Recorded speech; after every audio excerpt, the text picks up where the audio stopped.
Alors dans cette vidéo, on va voir la programmation d'une première brique et nos briques, dans le fond, c'est les positions qui vont changer.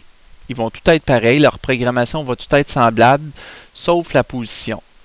Alors ce que je vais faire en premier lieu, c'est que je vais aller me dessiner un lutin qui sera une nouvelle brique.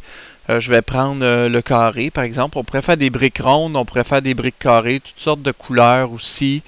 Ma balle est déjà orange, fait que je vais faire une brique bleue.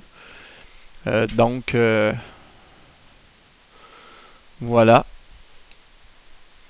Alors j'ai une première brique que je vais déplacer à un certain endroit, ici dans mon jeu. Puis quand la balle, elle, va aller toucher cette brique-là, la brique va disparaître, puis la balle va rebondir. Donc je vais commencer par ces deux choses-là, mais c'est sûr qu'on pourrait y faire plein de choses. On pourrait donner des points. On pourrait ajouter des vies, on pourrait donner quelque chose de spécial. Donc ça, on pourra voir ça un petit peu plus tard.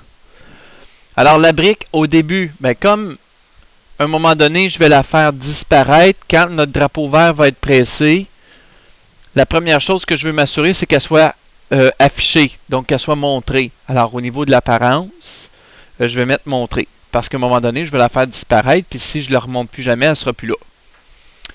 Ensuite, la brique, elle va être montrée, puis elle ne fera rien tant et aussi longtemps que la balle ne viendra pas la toucher. Donc, la brique, elle va se mettre en mode attente. Alors, je vais aller dans le contrôle. Je vais prendre attendre jusqu'à. Alors, elle va attendre jusqu'à ce que la balle vienne lui toucher. Alors, comme j'ai pris le temps, dans la dernière vidéo, de nommer la balle, celui-là qui s'appelle lutin 1, je vais aussi pouvoir le nommer. Je vais l'appeler brique 1. Évidemment, des briques, je vais en avoir plusieurs. Alors ici, je vais l'appeler brique 1. Alors là, je vais aller choisir attendre jusqu'à quoi. Alors, c'est un capteur. Je vais capter, dans le fond, le moment où la balle va venir le toucher. Alors, la balle, ça, on va le trouver ici. Alors, je vais prendre le premier bouton, toucher. Qu'est-ce qu'il va lui toucher? C'est la balle. Alors, attendre jusqu'à ce que la balle vienne le toucher. Lorsque la balle l'a touché, qu'est-ce qu'on veut faire? On veut le faire disparaître. Alors, je vais faire cacher. Et puis là, je veux aussi envoyer un message à la balle de rebondir. Parce que si je ne le fais pas présentement, quand la balle qui est ici va venir le toucher, la balle, elle va continuer son chemin. Alors, moi, j'aimerais ça que la balle puisse rebondir. Alors, comme je suis dans la programmation de la brique, ici, la brique, elle n'a aucun impact sur la balle. Elle peut seulement lui envoyer le message de rebondir. Alors, c'est ce que je vais faire. Je vais créer un message, envoyer à tous, nouveau, rebondir. Puis, je vais aller programmer la balle. C'est quoi rebondir à ce moment-là?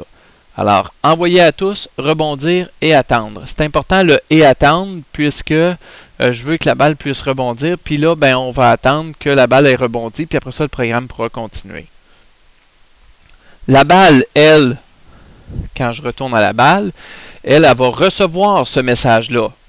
Alors, elle va avoir, quand je reçois rebondir, qu'est-ce qu'elle doit faire? Là, on a déjà programmé rebondir quand on a parlé de la barre. Donc, on a dit, si jamais elle touche à la barre qui est ici, on lui a déjà demandé de rebondir.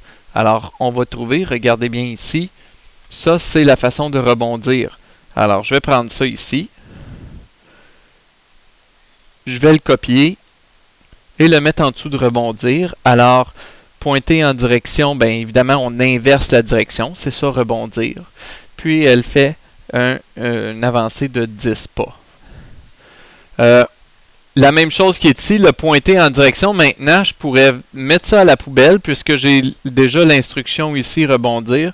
Et à la place, le remplacer par envoyer à tous, rebondir et attendre. Alors, je vais utiliser ce que je viens de programmer, la fonction rebondir, à toutes les fois qu'elle va toucher une brique, à toutes les fois que ma balle va toucher la barre aussi. Donc, soit la barre, soit la brique, elle va rebondir.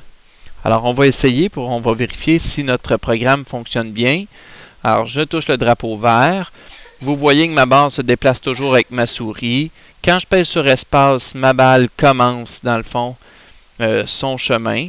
Et là, j'avais fait diminuer la vitesse tout à l'heure. Évidemment, je pourrais augmenter sa vitesse pour... tiens, au lieu de 2 pas, je vais le mettre à 10 pour que ça aille un petit peu plus vite.